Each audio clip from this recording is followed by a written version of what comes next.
Donc, bonsoir à tous. Aujourd'hui, on se retrouve pour une nouvelle vidéo pour notre première programmation. Donc, on va créer notre premier programme. Donc là, j'avoue que j'admets que j'ai pas pris l'exemple le plus simple, mais j'ai pris l'exemple le plus complet presque, ou bien le plus complet que je pouvais réfléchir et qui me serait utile en ce moment. Donc, l'exemple qu'on va utiliser, c'est l'exemple de projectile, donc le mouvement d'un projectile. Donc, comme on l'aurait vu en physique de secondaire 5, le mouvement d'un projectile peut se résumer à ça. Donc, on a le projectile qui commence ici et qui va avoir une vitesse initiale et il va avoir une vitesse en X et en Y. Voilà, il arrive jusqu'ici. Là, la vitesse en Y va être nulle. Donc, avec ça, on va pouvoir calculer, on va pouvoir trouver d'autres informations comme la hauteur maximum. Ça, il continue son mouvement, il continue à accélérer et il y a ici le point de fin. Donc, il va avoir une hauteur initiale et une hauteur finale. Il va avoir une vitesse initiale, une vitesse finale, une vitesse initiale en X et une vitesse finale en X qui va être la même, une vitesse initiale en Y et une vitesse finale en Y qui va être différente. Et juste déposer ça pour continuer l'explication. Et également, donc il y a vraiment pas mal d'informations. Donc une hauteur initiale, une hauteur finale, une hauteur maximum, le temps pour atteindre la hauteur maximum, l'angle de départ ici, l'angle de fin. Donc il y a vraiment pas mal d'informations et ça, en tant que programmeur, donc en tant que programmeur en devenir, donc je me considère pas vraiment comme un vrai programmeur. Je suis plus un étudiant qui utilise la programmation à son avantage. Donc, qui dit beaucoup d'informations différentes, dit un programme plus gros, donc plus de travail dans notre côté pour programmer. Mais une fois que le code va être fait et va être solide, l'avantage, c'est qu'on va pouvoir toujours le réutiliser et on n'aura plus besoin, en fait, de le calculer à la main ou bien ça peut juste être un outil pour se revérifier pendant qu'on fait nos devoirs, etc. Donc, ça, on met ça de côté et on passe aux choses sérieuses. Ça, c'était un petit peu l'introduction. Donc, ce qu'on a ici, donc, ce qu'il faut savoir quand on fait un programme, en fait, ça suit une certaine démarche qui est assez rigoureuse. Donc, il faut vraiment planifier d'avance, savoir ce qu'on veut faire pour y aller de manière comme intelligente. Parce que sinon, ça va être énormément de temps et d'essais-erreurs quant à la programmation sur la calculatrice. Puis on veut être efficace et on veut optimiser au plus le temps qu'on a pour effectuer notre programmation. Donc, d'abord, ce qu'il faut faire, c'est souvent, on peut faire ça à la tête, on peut faire ça mentalement quand on a peu de cas différents, mais il faut énumérer toutes les possibilités, euh, dans la mesure du possible, bien sûr. Là, s'il y a des programmes plus avancés, on n'a pas à faire toutes les possibilités parce qu'il y en aurait énormément. Mais dans notre cas, c'est possible et ça va être utile. Donc, on énumère toutes les possibilités de problèmes qu'on se retrouverait. Donc, on a la possibilité 1, la vitesse initiale et l'angle. 2, donc ça, c'est les informations de départ. Ça, c'est avec quoi qu'on a. Si on lit notre problème, c'est quoi les informations qu'on nous donne. Donc, pour le premier cas, on a la vitesse initiale et l'angle. Le deuxième cas, la distance horizontale, donc ça c'est la portée et la hauteur maximum. Troisième cas, la vitesse initiale et la durée, vitesse initiale et la hauteur max, temps et la distance horizontale portée, vitesse initiale et portée encore. Donc angle et distance horizontale, donc portée. L'angle et le temps, l'angle et la hauteur max.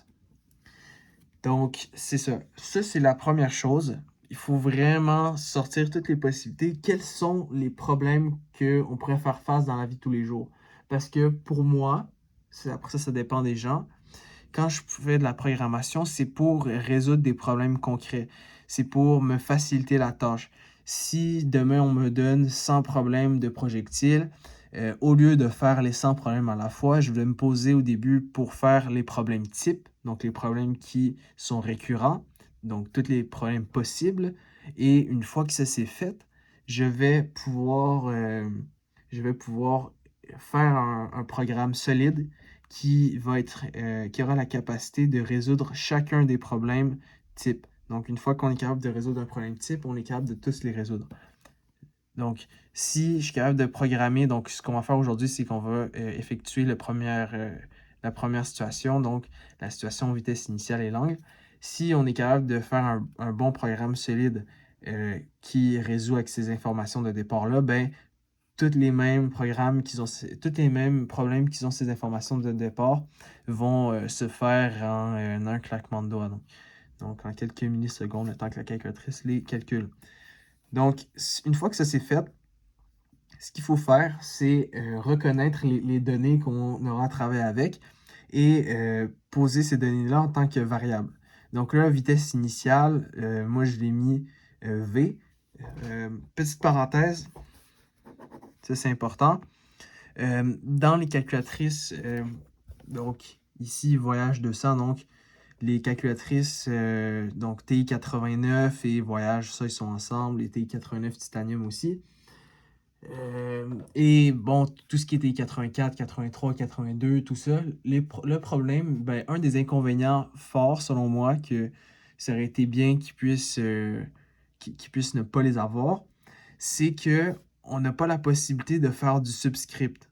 Je sais pas si c'est exactement ça l'expression en français, mais en anglais c'est ça. C'est-à-dire que nous, par exemple, en mathématiques, des fois on va écrire VI. Donc on a un V qui est en haut et un I qui est un peu plus bas. La calculatrice, elle va pas savoir traiter ça. La calculatrice, tu peux seulement lui donner V et I. C'est pour ça que j'essaie d'éviter au plus possible d'avoir plusieurs lettres qui se suivent parce que ça va pas donner un très beau rendu. Donc, par exemple, ici, VI, ben, ça va donner VI. Donc, c'est un peu moins beau, mais ça fonctionne, tout fonctionne. Donc, les calculatrices qui n'ont pas ça, c'est les nouvelles générations. Donc, c'est les calculatrices qui utilisent des puces ARM, donc ARM Processor, comme en ce moment on voit avec, pour par exemple, les laptops, les MacBooks de Apple.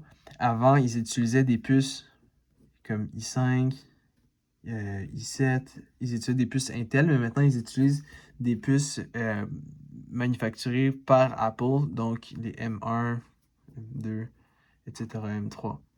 Et en ce moment, je pense que c'est M4 qui est sur le dernier iPad Pro. Donc, c'est ça. Donc, les calculatrices de Texas Instruments qui contiennent cette fonctionnalité-là, c'est les calculatrices les plus récentes, donc les TI Nspire. Ouais. Ces modèles-là, donc, tu as les CX, puis après ça, tu as les CX 15, après ça, tu as CX2, puis tu as CX 2. Moi, je vous dis, oubliez ça. CX seulement, non. Prenez toujours avec CAS, donc Computer Algebra System, parce que, en fait, sans le CAS, c'est pas tant meilleur qu'une TI 84 Plus. Donc, c'est plus rapide, bien sûr, et c'est plus beau avec un écran en couleur et des interfaces un peu plus faciles. Mais tant qu'acheter une calculatrice neuve, achetez-la avec toutes les fonctionnalités que vous aurez besoin plus tard. Donc, revenons à nos moutons. Comme on a dit, il faut poser les variables. Et les variables ici, donc, par exemple, on a la vitesse initiale. Je vais la marquer V au lieu de VI. Je peux la marquer VI, mais je préfère juste la marquer V pour économiser en lettres. La vitesse en X, VX. La vitesse en Y, VY. Donc, on a les angles ici, hauteur initiale, Y1, YB, la masse de l'objet M, le champ magnétique E et l'accélération du système. Parce que, bon, ça, vous n'en avez pas besoin si vous ne faites pas, si vous êtes dans la physique mécanique, si vous êtes dans la physique électricité et magnétisme, vous aurez besoin de ça parce que on a ça, ça va être égal à la force résultante. Et ben, on sait que F, donc c'est égal à MA. Donc, puisque c'est le cas, on sait que E est égal à MA. Et donc, ici, en fait, le E là, on a le E et on a la masse. Puis, on va, il y aura juste un petit changement à faire. Attends, juste retrouver ma référence pour pas vous dire la mauvaise information. Donc, ici, ça, c'est ça fois Q. Parce que, bien sûr, ça, c'est des newtons par... C'est des newtons par coulomb. Donc, ça fois Q, donc, comme ça c'est MA, oui. Et ça va être comme ça fois Q. Donc, ici, ça va être donc l'accélération. Parce que, pourquoi? En fait, je veux... Ah, vous ne voyez pas vraiment. Pourquoi je vous parle de ça? Parce que dans le cadre du cours de physique et d'électricité, on ne prend plus en compte vraiment la gravité, vu que la gravité est très faible comparée aux forces des champs électriques ou aux forces électriques, donc aux champs magnétiques. Donc la gravité va être très faible par rapport à ça, donc on n'en prend pas en compte. Puis dans ces problèmes-là de cinématique qu'on fait en secondaire 5 ou bien en cégep, en physique mécanique, l'accélération qu'on prend, ça va toujours être moins 9,81. Mais dans ce cas-ci, l'accélération, ça ne va pas être moins 9,81, elle va dépendre du champ magnétique et de la masse. Donc ici, l'accélération, ça serait Q fois E sur M. Donc ça, c'est vraiment, ça, c'est trois variables qui vont s'ajouter. C'est trois variables qui vont s'ajouter dans le cadre du cours de physique, électricité, magnétisme. Mais pour l'instant, on va les laisser de côté. Donc ici, de manière plus formelle, vitesse initiale V, vitesse horizontale Vx, vitesse initiale horizontale Vx, vitesse initiale verticale Vy, vitesse finale horizontale Vfx, F pour finale, vitesse finale verticale Vfy, hauteur initiale YA, hauteur finale YB, distance horizontale max portée, ça va être D, hauteur maximale c'est H, le temps c'est T, le temps pour hauteur max c'est TH, l'angle initial ça va être θA et θB, l'angle final ça va être θFA et θFB. Pourquoi j'ai mis ici, je les ai soulignés? La raison est que ça va dépendre du problème. Si dans le début du problème on nous donne un angle initial, ben, on va juste utiliser le A. Mais si on ne nous donne pas d'angle initial, ça se peut qu'il y a deux angles qui sont possibles afin de deux angles possibles afin d'arriver au même résultat, donc pour arriver à au même point. Donc par exemple, ici on pourrait avoir une trajectoire de la sorte, mais on pourrait aussi avoir une trajectoire de la sorte avec un angle plus élevé. Bon, là c'est un petit peu de l'exagération, c'est pas super bien dessiné, mais pour dire que l'angle n'est pas pareil. Donc voilà, c'est l'explication. Ça c'est vraiment, tout ça c'est du travail qu'il faut faire à l'avance parce que malheureusement, s'il y a une demande, s'il y a la demande, tout ça, je pourrais faire des lives. Et là, vous pourrez vraiment suivre le cheminement complet et tout ça. Mais malheureusement, c'est trop long dans le cadre d'une vidéo. Déjà que mes vidéos sont assez longues. J'ai pas envie de vous racheter trop de visionnement. Je vais respecter votre temps quand même. Donc là, pour le premier cas, j'ai posé un cas, donc un cas qui devait contenir toutes les informations et un cas voilà, au hasard. Vitesse initiale 30 mètres secondes, l'angle 40 degrés, hauteur initiale 5 mètres, hauteur finale 2 mètres. Donc ici, on a la vitesse en X, ça va être, donc ici, ça va être la vitesse fois cos de l'angle, sin, donc ça va être, pour Y, ça va être 30, donc la vitesse fois sin de l'angle. Là, ça, il y a un peu plus de résolution à faire. On prend cette équation de base ici pour finalement se rendre à ces deux-là. Puis, c'est juste le plus ou moins devant la racine, mais j'ai isolé le moins, puis j'ai mis un plus là, donc ça va être un peu plus rapide à taper sur la calculatrice. Donc ça, c'est les temps possibles. Pourquoi il y a deux temps possibles? C'est parce que dépendamment du signe des paramètres utilisés. Donc, est-ce qu'on est dans un champ magnétique, donc ici c'est pour le champ magnétique, est-ce qu'on est dans un champ magnétique positif ou négatif? Est-ce que, bon, la vitesse initiale doit être positive, mais par exemple les hauteurs, est-ce que les hauteurs sont positives ou négatives? Ben, il va y avoir deux temps. Donc, pour gérer ça, en fait, il va falloir ajouter une condition logique. Donc, en fait, ça montre un peu que l'exemple de physique, de balistique, donc de projectile, c'est assez complet pour la programmation parce qu'il va falloir mettre il va falloir ajouter de la logique ici. Donc, donc le temps, bien sûr, doit être au-dessus de 0. Donc, ça doit être plus grand. Donc, ça doit être plus grand que 0. Donc, si c'est égal, ça doit être plus grand que 0. Donc, si c'est plus petit ou égal à 0, ça ne marche pas. Donc là, je dis si TA est plus petit ou égal à 0, ben on prend D est égal à Vx fois TB. Donc, on prend TB. Puis si TB est plus petit ou égal à 0, on prend D est égal à Vx fois TA. Donc ça, on aurait pu juste mettre un else. Puis après ça, mettre ça. Donc ça, on n'aurait pas vraiment été obligé de le mettre, mais c'est pour vous introduire à ça. Ensuite, on a une hauteur max. Donc, hauteur max, c'est quand la vitesse finale en Y est égale à 0. Par exemple, ici, j'ai un projectile. Là, ici, c'est quand c'est vraiment un petit peu comme le point d'inflexion. Donc, ici, le VFY est égal à 0. Donc, quand ça, c'est égal à 0, on se retrouve avec cette équation-là qui est isolée, qui nous donne le temps pour la hauteur max. Puis cette équation-là vient d'où? Ça vient de VF est égal à VI plus A fois T. VF, c'est 0 ici. Donc, on a moins VI, donc moins VY, divisé par A est égal à TH. Donc, ça, c'est H.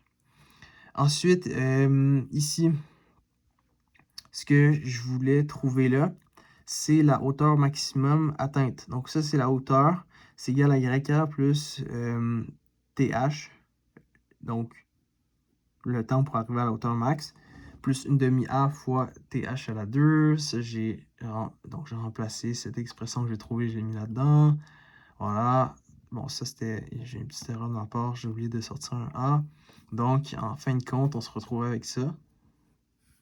Donc, H est égal à YA moins VY à la 2 sur 2A. Et on a VFY est égal à VY plus A fois T. Ça, c'est pour la vitesse finale en Y. Puis, finalement, on a l'angle. L'angle final, donc l'angle d'arrivée, ça va être arctan de VFY divisé par VX. Bon. Là, j'avais comme organisé mes données. Une fois que la phase un petit peu de recherche et de test et en fait, d'essai sur un problème concret c'est faite, là, on peut passer vraiment à l'organisation finale des données pour ensuite débuter le code. Donc ici, dans ce cas-ci, vitesse initiale V, elle est donnée. Vitesse horizontale initiale, c'est Vx est égal à V fois cos A. Vitesse verticale initiale, c'est Vy est égal à V fois sin A. Vitesse horizontale finale, c'est Vx est égal à V, parce que ça reste la même. Vitesse verticale finale, c'est Vy est égal à V. Vfy est égal à Vy plus A fois T. Si TA est plus petit ou égal à 0, on a Vfy est égal à Vy plus A fois TB. Donc, on prend le temps B. Puis sinon, on va prendre le temps A.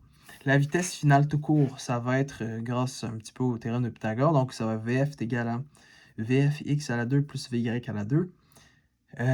Hauteur initiale, donc toujours donné, ça, on a besoin de le savoir là, par rapport au problème. On ne peut pas juste le trouver comme ça. Toujours donné. Hauteur max, c'est H est égal à YK moins VY à la 2 sur 2A. La distance max, donc la portée, c'est D est égal à Vx fois T. Si TA est plus petit que 0, on prend D est égal à Vx fois TB. Else, ça veut dire sinon, hein, else. Ça veut dire si ça, sinon quelque chose d'autre. Ça, c'est utile quand tu as juste deux conditions ou bien c'est la condition finale, en fait. C'est la condition de sortie. Parce que On pourrait mettre ci, ci, ci, ci, ci, puis après ça, un dernier else. On pourrait juste mettre ci, ci, puis le laisser de même. Donc comme ça. Puis le temps, on a ça ici. Et là, ce qu'on doit faire, ça bon, je vais juste passer au prochain également. La hauteur, temps pour arriver à la hauteur max, ça va être TH est égal à moins VY sur A. L'angle initial, ben, il est donné ici. Puis l'angle final, ça va être arctan VFY sur VFX. Ok, on va revenir ici. Est-ce que vous remarquez quelque chose de bizarre par rapport à l'arrangement des données? Est-ce qu'il y a des données qui semblent pas être placées selon le bon ordre? Ok, je vais vous laisser réfléchir. Vous pouvez pauser la vidéo. Puis, on va réfléchir à ça ensemble. Donc, comment ça va? Parce que la programmation, c'est la machine, en fait, qui lit vos instructions de en haut à gauche jusqu'à droite à fin de la ligne et de descendre, donc de haut en bas. Donc, s'il y a des informations qui sont en bas, mais qui sont utilisées dans des formules en haut, ça ne marchera pas parce que quand l'ordinateur va faire la formule en haut, il va manquer des informations. OK? Donc là, on va y aller. OK, on commence avec V. On l'utilise ici. Donc, l'angle, c'est une information qu'il faudra mettre en premier aussi. Donc, on va mettre angle. Ici, c'est... donc, on peut dire données. Puis là, ça va être θA. Donc, là, ici, il a été mis en dernière place. C'est pas ça qu'on veut. Puis là, on veut juste mettre un petit indicatif ici. Ensuite, l'angle, ok, ça c'est beau, on a tout. Là, le temps. Le temps, ça veut dire que le temps, va falloir le mettre au début. Donc, quand on va coder, il va falloir le mettre... bon, on pourra le mettre parmi les premiers, mais juste vérifier. Donc, il y a VY, on utilise la truc VY. Donc, pour le temps, il va falloir le... Pas ici, ça va être le...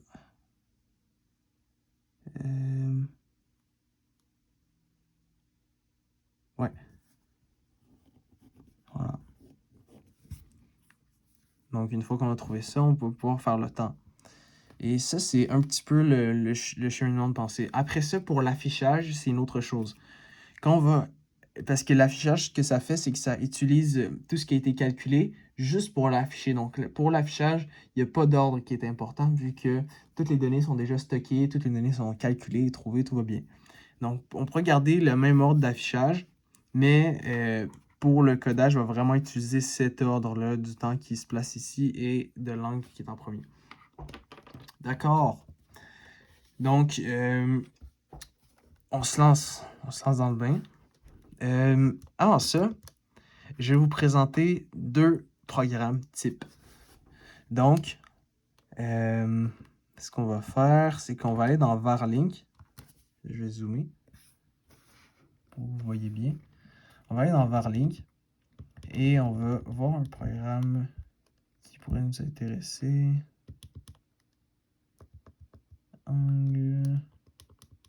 Angle vecteur, tiens. C'est un programme simple. Est-ce que je me souviens? C'est un programme que j'ai fait qui ne devait pas être trop compliqué. Donc, comment on fait pour ouvrir un programme dans une telle calculatrice? Donc, on va retourner dans Home. On peut le rentrer ici. Angle vec. C'était ça? Ouais.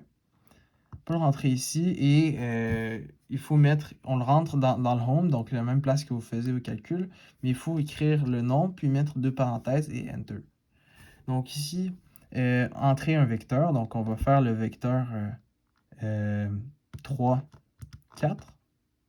Donc ça nous va nous donner l'angle. C'est tout. Et là, programme IO, c'est F5. Donc là, on retourne dans notre page ici. Donc ça nous permet de retourner dans notre page. Donc là, on peut faire 3 fois 5, 2 moins 3, ça. Puis on peut revenir là, puis on voit quand même les informations, donc c'est utile. Si on a besoin, OK, je fais 3 fois mon angle, mais là, mon angle, c'était combien déjà? Ben, je peux le voir, je fais F5, c'était 53,13, OK. Voilà. Bon, on peut le mettre sous un autre format, voilà. Le seul inconvénient, je vous dirais, avec ça, c'est que c'est un petit peu comme un screenshot, c'est un petit peu comme une image. C'est pas une page qu'on peut monter et descendre, qu'on peut scroll en bon français.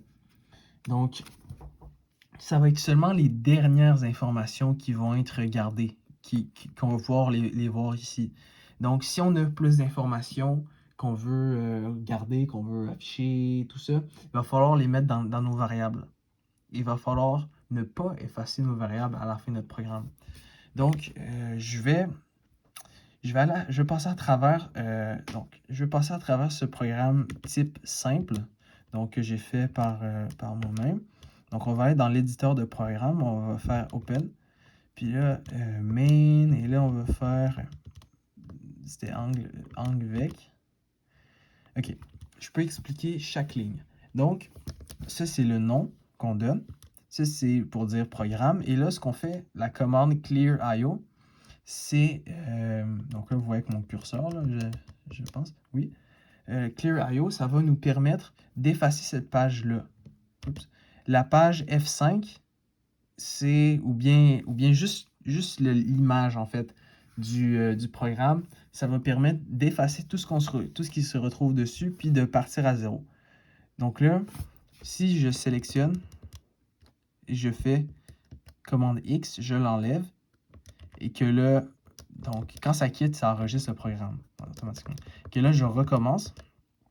J'essaie de me remettre sur le programme, j'y accède. Ben là, le problème, c'est que ça n'a pas effacé, ça a gardé notre ancien calcul. Donc là, il faudrait... C'est un petit peu mélangeant par rapport aux informations. Puis là, c'est pas si pire, vu que ce programme-là n'est pas trop détaillé, il n'y a pas trop de choses qui sont affichées, donc ça va. Mais pour des programmes plus détaillés, il faut toujours mettre la commande clear IO. Ou bien, vous pouvez réfléchir et choisir de la mettre ou pas par vous-même, mais tant que vous savez quoi que ça fait. On quitte. Bon, pour quitter, bon là, OK. Pour quitter, d'ailleurs, il faut l'ajouter dans votre programme. Il faut ajouter une condition break, une condition go to, puis après ça, juste break ou genre quitter. Et ça, on va prendre ça plus tard. Donc ça, j'ai juste dit ça voilà, mais on va prendre ça plus tard. Donc on va le remettre, commande V. Là, il faut modifier ce qui est bien, en fait, c'est quand on fait un programme dans le TI comme ça, dans la calculatrice, c'est qu'on peut modifier les paramètres de la calculatrice à l'aide même du programme. Donc, par exemple, si moi j'utilise ma calculatrice en radian, parce que je sais pas, je calcule des solutions avec des équations trigonométriques, tout ça, j'ai besoin des radians. Eh bien, selon le programme, qu'est-ce qu'on va faire? Il va falloir changer ça. Moi, dans mon programme, je calcule des angles de vecteurs, donc ça ne va pas être en radian. Ben, ça pourrait, mais habituellement, on ne fait pas ça en radian. Donc, je dis à la calculatrice, je lui dis set mode. Donc, change de mode. Bon, d'abord, je fais de exact à approximé parce que, donc là, en fait, on a le choix entre exact ou approx. Puis, je choisis approx parce que un angle, quand c'est 95 13e, ça me dit pas grand-chose, mais quand c'est, par exemple, quand c'est, je sais pas, 10 degrés, 9 degrés, là, ça m'en dit plus. Puis, donc ça, set mode angle, donc ça, j'ai choisi degré à la place de radian, puis là, j'ai choisi de mettre approximé. Après ça, j'affiche. Ici, la commande d'affichage, c'est pas print comme sur Python, c'est display, c'est disp. Donc, j'affiche ce message. Tout ce qui est ici, entre guillemets, c'est du texte qu'on peut afficher. Là, je fais pause. Pause, c'est une commande qui va forcer l'utilisateur à appuyer sur une touche, donc n'importe laquelle, donc entrée, pour continuer. Puis ça, ce que ça fait, qu'est-ce que ça a pour effet, c'est que ça va forcer l'utilisateur de réfléchir ou bien de voir en fait c'est quoi qu'il demande. Parce que si je display ça, display angle d'un vecteur, puis que je ne mets pas pause, entrer l'angle d'un vecteur, ben ça va sauter directement à entrer l'angle d'un vecteur. Mais moi, je veux que l'utilisateur ait le temps de lire et de savoir c'est quoi que le programme il fait. Donc ça va toujours être le titre du programme qui va être en premier, puis qu'on va avoir pause après. Ça, bien sûr, c'est vraiment des conventions que je me suis fait par moi-même, parce que il n'y a pas grande information là-dessus sur Internet, surtout des ressources françaises, il y en a peu. Donc c'est moi qui est allé essai-erreur. J'ai trouvé que c'est la meilleure méthode simplement que j'ai pu trouver en essai-erreur. Donc là, je dis display, entrer le vecteur V et c'est AB. Donc là, c'est quand même intéressant, c'est quand même important même de, quand on fait notre programme, d'avoir, d'illustrer les variables qu'on va demander dans le programme. Donc là, dans la partie texte, donc ça c'est comme une phrase, une boîte de texte qui apparaît. Je dis déjà, je prépare l'utilisateur à savoir quelles variables vont être utilisées. Donc pourquoi? Parce que plus tard, dans la calculatrice, l'utilisateur va pouvoir sortir ces variables-là, puis ces variables vont déjà être assignées aux valeurs que lui-même a choisies, puis les calculs vont être faits et tout. Donc, c'est bien, c'est convivial. Quand je dis prompt, prompt, ça veut dire je te demande d'entrer des valeurs pour A et B. Donc, je pourrais faire prompt A, après ça prompt B, mais prompt A, virgule B, ça va me demander tout ce que je veux au bon moment. OK, et là, ça commence la logique du programme. Donc, je vais juste racheter une page ici, parce que la logique, c'est quelque chose d'important qu'il faut comprendre, surtout qu'on n'est pas habitué à programmer. Donc là, je dis, vous voyez, je dis if A is greater than 0 and B is greater than 0, then tan moins B, tan moins 1, B sur A, on va mettre ça dans la variable O. Pourquoi j'ai fait ça? Donc, selon la logique, pourquoi j'ai fait ça? Parce que ici, admettons qu'on a un plan cartésien. 3.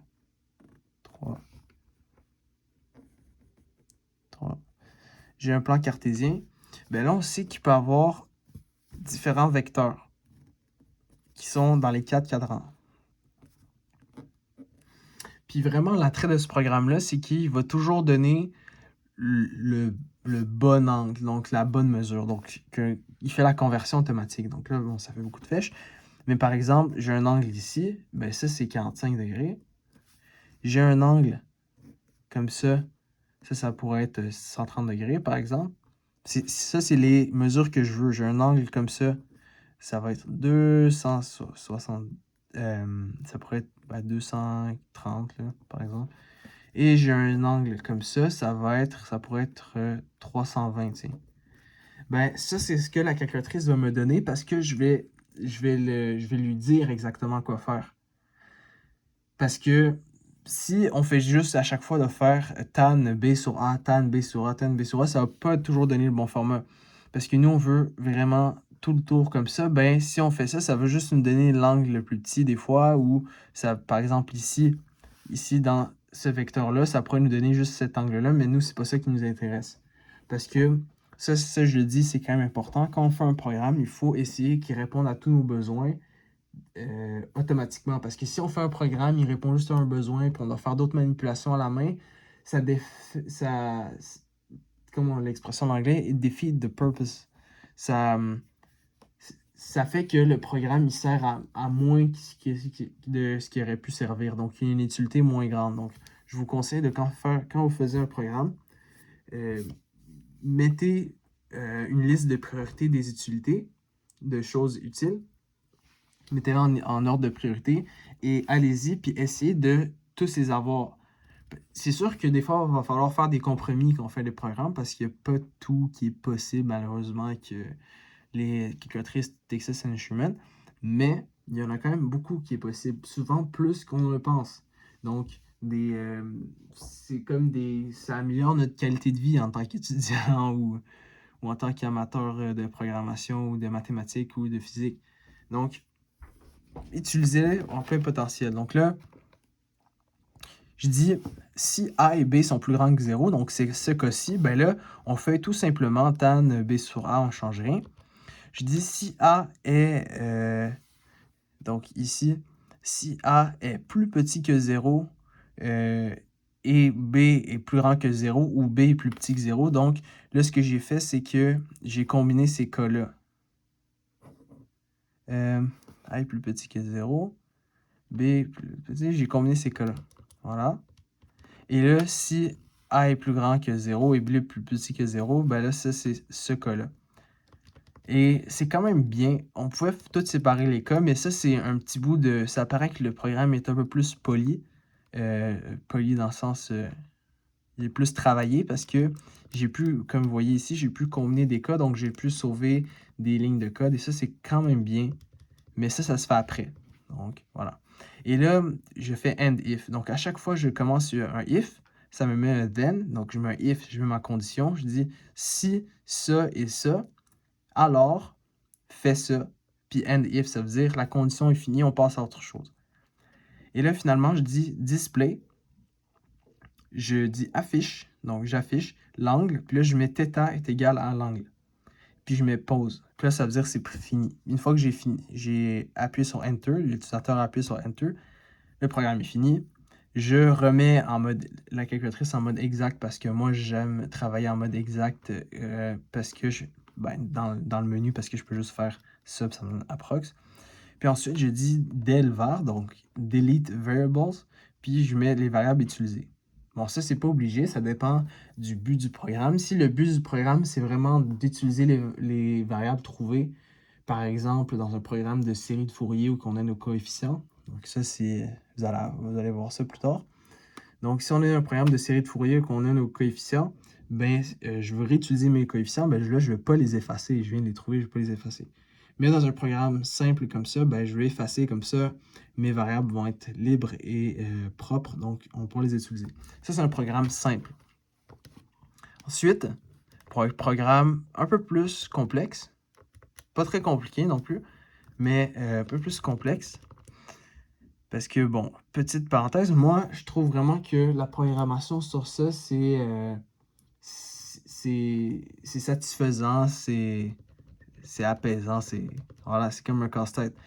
Mais, donc c'est ça, mais ça peut être quand même long. Ça vient quand même assez long rapidement parce que c'est pas comme un ordinateur que tous les raccourcis ou bien toutes les... sur Python, comme vous le savez, il y a les différents packages. Donc, SymPy, par exemple, NumPy, ben ça n'existe pas ici. Il faut tout faire à la main. Donc, voilà. Donc là, normalement, j'ai un programme qui s'appelle TST. Oh oui, ici, ce que vous voyez ici, ça, c'est des unités de mémoire que le programme utilise. Donc, TST, c'est 2162 unités. Puis, vous pouvez voir, il y a combien d'unités en tout. Donc, je vais le sélectionner avec F4, je vais le manage, puis je vais le unarchiver. Donc, voilà. Et là, on va aller ici, puis on va taper TST.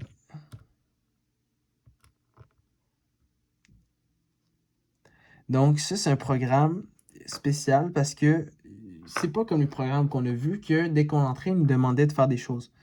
Ce programme-là, il y a des menus ici, chapitre en chapitre, donc c'est vraiment des menus.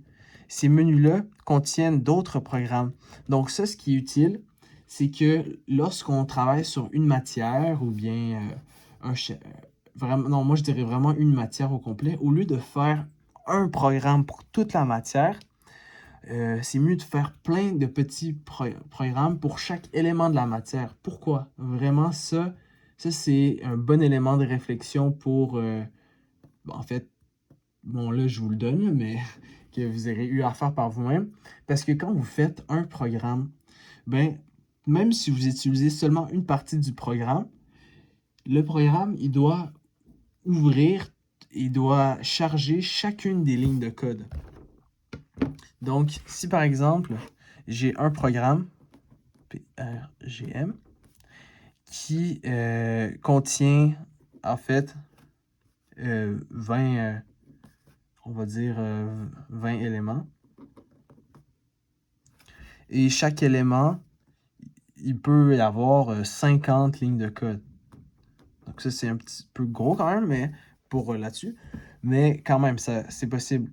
Ben là, si je veux juste accéder à un élément du programme, donc à un, la calculatrice doit ouvrir ce programme-là, charger ces 20 éléments et charger ces 50 lignes. Donc là, vous le voyez que c'est vite très long donc à charger. Puis ça, pas des machines, c'est des machines beaucoup plus puissantes que ces calculatrices comme ça, bien sûr, mais c'est pas des machines non plus comme des ordinateurs, là. C'est pas un iPhone, c'est pas un Mac, c'est loin de ça. C'est vraiment loin même. Donc, ici, on a 1000 lignes de code.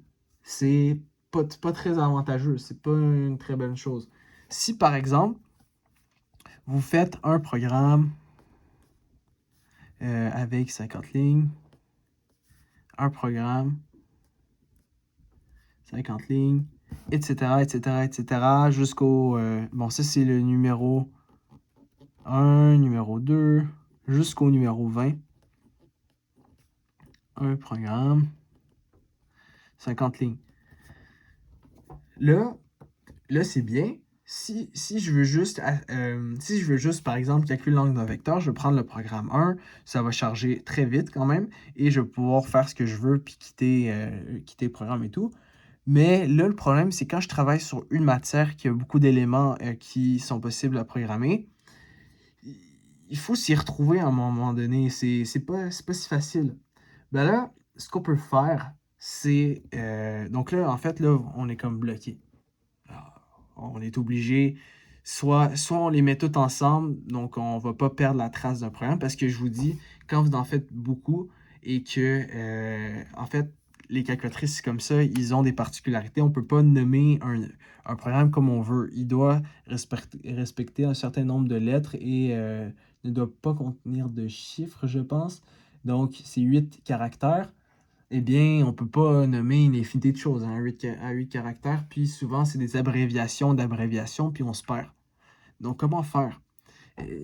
On fait quoi? Soit on prend un programme très très gros, puis ça prend énormément de temps à charger, puis c'est long à coder parce qu'il y a des dizaines et des dizaines de conditions ci pour accéder à ce qu'on veut, ou on fait plein de petits programmes, mais qu'il va falloir peut-être couper une liste comme ça, puis une liste de noms, puis chaque programme, ce qu'il fait, parce qu'on finit par oublier. Là, on est bloqué. On fait quoi? Donc, ce qu'on fait, on prend cette option-là, puis on les rassemble dans une interface. Ça, c'est... Vous savez sûrement ce qu'est le vocabulaire. Mais l'interface, ce qu'elle va faire, c'est qu'elle va rassembler chacun des programmes. Puis, cette interface-là, c'est une sorte de programme, mais c'est un programme, on va dire, artificiel. Ce programme ne va pas faire des maths. Bon, oui, à l'intérieur de la calculatrice, c'est des 1 et des 0, c'est des maths, mais il va pas faire, c'est pas lui qui va calculer ton vecteur, là, cette interface. L'interface va donner des titres à chacun des programmes, puis elle va pouvoir, donc, quand je dis elle va, ça c'est tout nous, hein, qu'on le programme à la main, c'est pas, il n'y a pas de ChatGPT là-dessus, là, c'est nous qu'on fait ça. Cette interface-là va permettre de passer de l'interface, donc de rassembler tous les programmes et de nous donner des liens. C'est comme une liste avec une liste Word avec des hyperliens. Donc, lien 1, que c'est en bleu, puis on clique dessus, ça nous envoie une vidéo, lien 2, etc. L'interface, c'est ça que ça va faire. Puis ça, c'est le type le plus complexe, je dirais, de programme qu'on peut faire. Parce qu'il y a une certaine réflexion derrière que je vais vous montrer. Donc, par exemple, ici, pour l'algèbre binaire que j'avais faite en automne, on a le chapitre 4, là, j'ai remis. Chapitre 5, voilà. Ça, c'est 5 programmes. Chapitre 6, c'est 5 programmes. Chapitre 7, j'ai remis. Chapitre 8, 6 programmes. Chapitre 9, 10 programmes. Puis les programmes sont numérotés, puis quand on dépasse 9, ça ne va pas à 10, ça va à A, B, C, etc. Donc, ça, c'est moi qui les ai numérotés, en fait. Ça, c'est moi qui les ai numérotés. Et quasiment tout ce qui est ici, il faut le construire à la main. Il faut le coder. Faut indiquer c'est quoi qui va à quelle place. C'est pas comme un template Canva qui va vous permettre de juste racheter du texte aux endroits. Non, chaque chose, c'est codé. Chaque chose, c'est voulu. Chaque chose a une utilité. Donc, c'est ça. Ce programme-là, il va falloir lui mettre une condition quitter. Sinon, pour le quitter, il va falloir faire escape, mais c'est quand même bien de le mettre ici. Voilà, quitter, il est fini. Done. Parce que sinon, si on veut quitter, ça va nous amener sur un programme, sur le premier programme. Bon, là, c'est moins pire vu que le premier programme, c'est un programme simple, mais sur les programmes qui sont très longs, pour quitter, ça vient long. Donc, il va falloir faire ça. Je vais vous montrer à quoi ça ressemble, mais je vais pas trop m'attarder parce que on va faire ça sur un autre jour parce que sinon ça risque d'être très long parce qu'on n'est même pas rendu à la programmation. D'ailleurs, je pense que la programmation, je vais faire ça dans la prochaine vidéo parce que sinon cette vidéo-là va durer 3 heures. Comme je vous ai dit, je vous ai même pas fait la préparation. On n'a même pas fait la préparation ensemble. J'ai fait de mon côté. Puis déjà là, ça fait 46 minutes que je filme. Donc, je vais vous montrer à quoi ça ressemble. Apps, Program Editor, Open, Program Folder, Main, là on va aller en bas, Test. Ok, donc là, Programme, Clear IO, Display vide, ça c'est juste pour mettre des changements de ligne, tu sais, ça montre une ligne vide. Donc voilà, j'ai binaire. Voilà, Toolbar, ça veut dire commence là, ça s'appelle une toolbar, ce qui est en haut. Commence ça, ok, commence ça. Puis là, on met des titres. Donc ça, c'est le titre. C'est comme ici, le toolbar, là, le titre de ça, ça serait mode. Donc là, j'ai mis chapitre 4. Là, il faut mettre ce qu'on appelle des placeholders. Ça, si vous n'avez pas fait de la programmation, ça se peut que vous ne savez pas c'est quoi que ça veut dire. Un placeholder, ça veut dire quelque chose qui prend la place de quelque chose pour l'utiliser plus tard. Donc là, au lieu de ne pas avoir le chapitre 4, je me suis dit, si je veux faire un programme sur le chapitre 4 plus tard, je vais tout de suite mettre le chapitre 4 sur la toolbar pour que ça soit cohérent. Mais au lieu de rien mettre, juste mettre un point d'interrogation, ça va être ça. C'est comme, je ne l'ai pas encore fait, mais ça arrive. Ensuite, chapitre 5. Donc là, bon, ça c'est quoi? On a un item, mais c'est quoi LBL 41? Ça veut dire label. Label 41. Ça veut dire que c'est comme ça, le LBL 41, c'est ça. Quand je vous ai dit que tout à l'heure, il faut tout faire à la main, c'est tout des choses délibérées qu'on code et qui ont une utilité. Par exemple, quand on a un document Word, quand on clique sur un lien, ça va directement sur le lien. Mais pour ça soit un lien cliquable, il faut faire insérer un lien hypertexte. Ben ça, c'est un petit peu comme insérer un lien. C'est ça qui va faire la liaison entre l'interface et le programme. Ça prend l'item et ça le relie à un programme. Donc, on va voir. Donc, ça c'est la même chose. Quitter, ça, c'est spécial. Également, les labels, vraiment dans le but, parce que quand on fait des programmes, il faut que mentalement, on soit quand même organisé, parce que sinon, ça va... je vous parle dans la programmation. Sinon, on va jamais se retrouver, ça va être excessivement long, puis on risque de faire des erreurs. Donc, il faut être organisé. Là, les labels, je les ai tous mis en ordre numérique. Donc, chapitre 4, ça commence par 4, et j'ai 1 pour le premier item. Chapitre 5, c'est 5.1, 5.2, 5.3, 5.4, 5.5. Pourquoi là, j'ai mis quitter? Pourquoi je l'ai mis 5.9.9 au lieu de 5.6? Parce que 5.9.9, ça me garantit, parce que je vais quand même pas faire... si je ne vais quand même pas faire 98 autres programmes sur le chapitre 5, ça me garantit qu'il n'y a jamais rien qui va prendre cette place-là. Parce que si, par exemple, j'avais mis 5, 6, si je faisais un 6e programme pour le chapitre 5, eh bien, là, ce qui arriverait, c'est qu'il faudrait que je change le label de quitter et que je change le label plus bas dans le code. Parce qu'on va le voir quand on va dérouler. C'est des petits changements et c'est pas très le fun. C'est mieux de le faire bien au début que se rattraper après, mais c'est possible de se rattraper. Chapitre 6, 1, chapitre 7, j'ai rien mis. Chapitre 8, chapitre 9.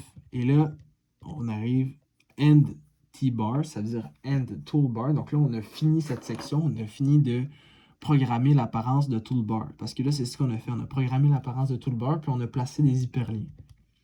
Donc là, on a LBL, donc label, puis ça nous dirige, ça veut dire LBL, donc label. Je prends le 5.1 que j'avais pris tout à l'heure.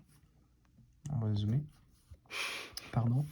Je prends le 5.1 que j'avais pris tout à l'heure et je l'associe. Donc ici, 5.1 clear IO, puis ça veut dire ça, là, main slash angle vec, parenthèse, ça veut dire hey, calculatrice, va dans le folder main, va dans le fichier main, parce que cette calculatrice-là, elle opère avec des fichiers, va dans le fichier main et va chercher le programme AngVec. Donc, va faire ça, s'il te plaît. Et là, elle fait ça. Puis une fois qu'elle a fini, je dis maintenant, go to label 599. Donc ça, le label 599, c'est une exit. Donc ça, c'est le même principe. Hey, calculatrice, va dans le fichier main, prends le programme project et quand tu as fini, va label 599, etc., etc., etc. Donc, bien sûr, vous voyez quand même. Tout ça, c'est juste des liens hypertextes parce que chaque chose individuelle, c'est des programmes. Là. Tout ça, c'est fait à la main. Donc, ça vient quand même un long travail, mais c'est très satisfaisant, je trouve, puis c'est très gratifiant. Voilà. Et là, le label 599, c'est à la fin du programme parce que une fois que la calculatrice, ce qu'elle fait, c'est que elle n'a pas d'intelligence artificielle, elle ne peut pas deviner ce qu'on veut faire. Il faut exactement lui dire ce qu'on veut faire. Donc là, à chaque fois que je dis go to label 599, je le mets à la fin. Donc c'est comme si elle saute des étapes et elle va à la fin du programme. Si je ne mettais pas ça, ça allait passer, chaque programme qu'on a vu, ça allait passer au prochain, au prochain, au prochain. Ben non, c'est excessivement long à charger, c'est pas ça qu'on veut, c'est pas nice. Moi, je veux juste calculer un angle d'un vecteur, je veux pas me devoir à passer 20 programmes par rapport qui traitent sur d'autres sujets. Là. Non, moi, c'est pas ça que je veux. Donc là, je dis voilà. Puis là, je dois effacer chaque variable utilisée. Puis vu que ça, c'est un très gros programme, ben, j'ai pas pris de chance. Puis j'ai juste mis toutes les variables A, B, C, D, E, F, G, tout l'alphabet en fait. Donc voilà. Donc ça, c'est les présentations des deux programmes qu'on a vus. On a vu le programme de base avec les conditions si, donc la logique. Puis on a vu l'interface. Ça, c'est ce qu'on vient de voir. Donc, avec les labels. Donc, labels, pardon, c'est étiquette. Qui ne savent pas, mais vous devez savoir, j'imagine. Voilà. Donc, et le concept clé, je vous dirais, c'est le concept de lien hypertexte. Parce que tu prends des infos là, tu dis va là. Prends l'info là, va là. C'est à peu près ça qu'on fait. Si on mettrait vraiment des étiquettes comme ça, on le ferait en papier, puis on mettrait des flèches, c'est ça que ça voudrait dire. Je dis voilà. Ça, c'est nos programmes. Quand tu as fini, va à la fin. Quand tu as fini, va à la fin. Quand tu as fini, va à la fin. Voilà. Et la fin, c'était le label 599. Pour ceux qui sont suivis. Voilà. Donc, c'est tout pour aujourd'hui. C'est une très longue vidéo. On se verra demain pour la programmation de la première vidéo. Et je vous remercie beaucoup de votre écoute. Et bonne soirée. Bye.